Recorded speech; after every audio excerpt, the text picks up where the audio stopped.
Hello दोस्तों, सबको ये अच्छा होती होगी कि हम अपनी तरफ से रिंगटोन लगाए। इस वीडियो से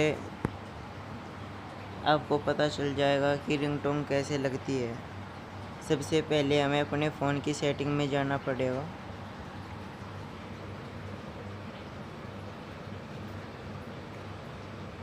उसके बाद यहाँ पर साउंड एंड वाइब्रेशन का ऑप्शन आएगा, उसे क्लिक करना।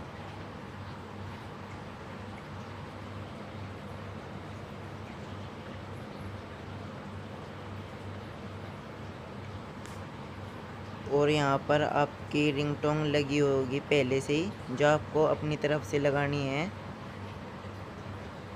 तो आपको इन दोनों में, इसमें 2 सिम हैं, तो दोनों में अलग अलग रिंगटोन लग रही है। आपको जिस सिम में रिंगटोन लगानी है उस सिम को क्लिक करें।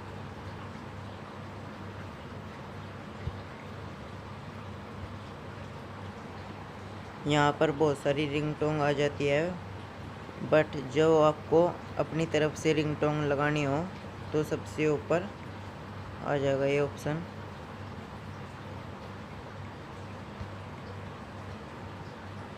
ये आपके म्यूजिक प्लेयर में आ गई है। आप यहाँ से भी कोई सा म्यूजिक चूज़ करके लगा सकते हैं रिंगटोन।